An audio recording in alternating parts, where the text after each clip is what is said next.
Because you can look, I won't name names, but everybody knows who I'm talking about. What's happening over there? Nobody.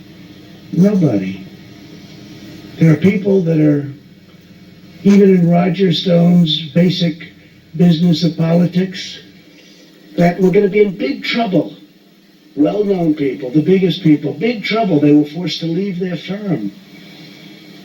One man was forced to leave his firm, and he was going to, bad things were going to happen to him the following day. Nothing happened. Nothing happened.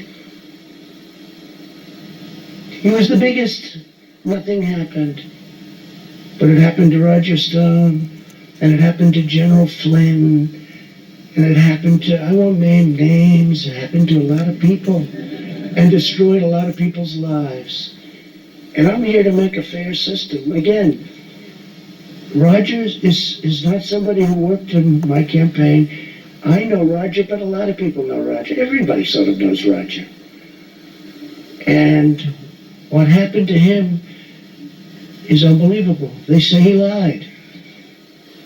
But other people lied too. Just to mention, Comey lied. McCabe lied. Lisa Page lied. Her lover, Peter Strzok, lied. You don't know who these people are? Just trust me, they all lied. You had people that forged documents. You had people that wrote fake dossiers and brought them to the FBI and used people in the Justice Department to get them to the FBI. And these people know in the front row, you know better than anybody in this room what the hell I'm talking about, probably. So I'm only responding to you. I'm not even talking to the folks out there. But they get it better than anybody, too. A lot of bad things are happening, and we're cleaning it out. We're cleaning the swamp. We're draining the swamp. I just never knew how deep the swamp was. And that's just a small list of the people who lied. Jack Dorsey lied. Tim Cook lied. Sundar Pichai lied. And that's still a very short list of the people who have lied to Congress. It's called a precedent. And when you establish a precedent against one person, you establish it against everyone. And in the eyes of the law, if it's run fairly, no one escapes that precedent. So if you're going to convict someone like Roger Stone in a kangaroo court who basically did nothing wrong except for a couple errors in memory, you have established the precedent for prosecution and convictions of people who told bold-faced lies in front of Congress.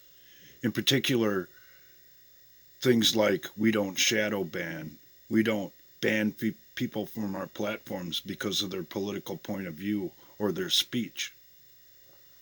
Something that should be obvious to everyone by now, and I think that's why the censorship issue hasn't been addressed, so that the rest of us can know that these people lied. And when the time comes for them to face justice, and hopefully it's coming very soon, there won't be any escaping that lie, because we all know what they said wasn't true. Most people are willing to look back and roll their eyes or say it isn't no big deal because it doesn't affect them and their lives.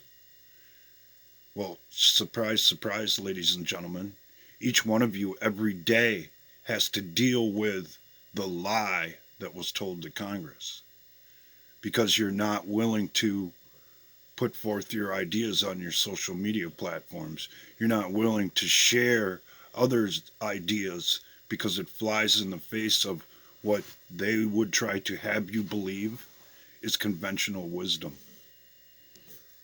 And should they ever establish their system, those very same tactics will be used against you. proving something that I have been saying all along, just not in these particular words.